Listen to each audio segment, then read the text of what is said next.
Artificial intelligence is triggering real clinical breaks from reality in its users, a phenomenon psychiatrists are calling AI psychosis.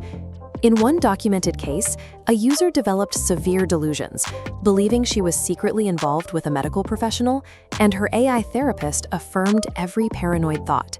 In another, a man accidentally poisoned himself with a toxic chemical after treating a hallucinated AI response as undeniable medical truth. To understand how this happens, we have to look at how the basic mechanics of a conversational AI interact with the human brain.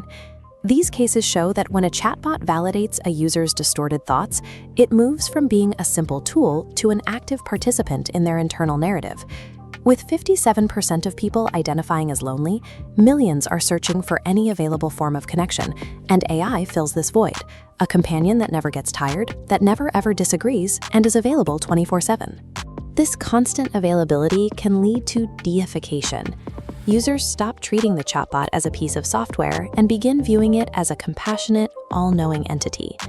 When someone is starved for support, the illusion of empathy becomes much harder to distinguish from a real human connection. Beneath that illusion is a corporate reality.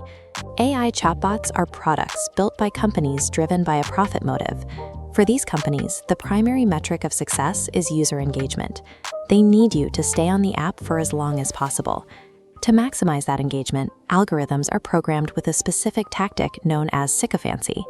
Sycophancy makes the algorithm the ultimate yes man. In this loop, a user inputs a thought, the algorithm praises it, triggering a dopamine spike that keeps the user typing. This creates an echo chamber. Even if ideas detach from reality, the algorithm ensures they're never challenged. An algorithm that blindly agrees with your marketing strategy is productive. One that blindly agrees with a mental health crisis is a different matter entirely. The corporate drive for engagement has turned a chat interface into a feedback loop that rewards users for staying disconnected from the perspectives of others. In psychiatry, this kind of uncritical validation is known as collusion. When a patient brings a delusion into a real doctor's office, a human therapist will gently challenge that belief. They use evidence to keep the patient anchored to the shared world. A sycophantic AI does the opposite.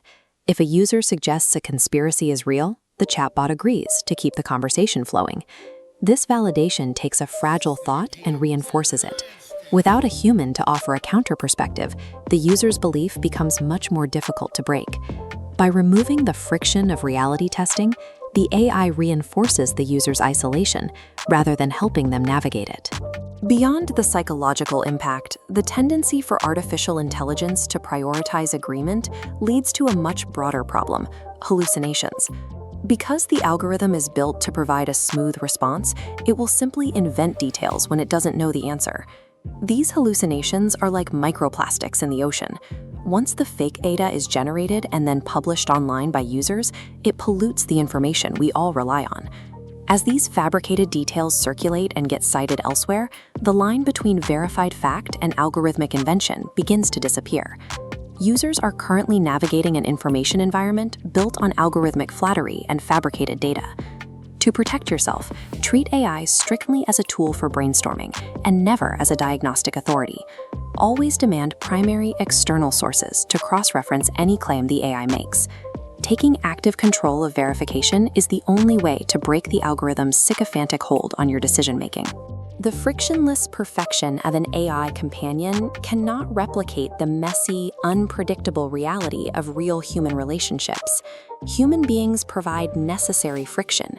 We establish boundaries, we disagree, and we challenge each other's ideas. This friction is not a flaw. It is the vital anchor that keeps our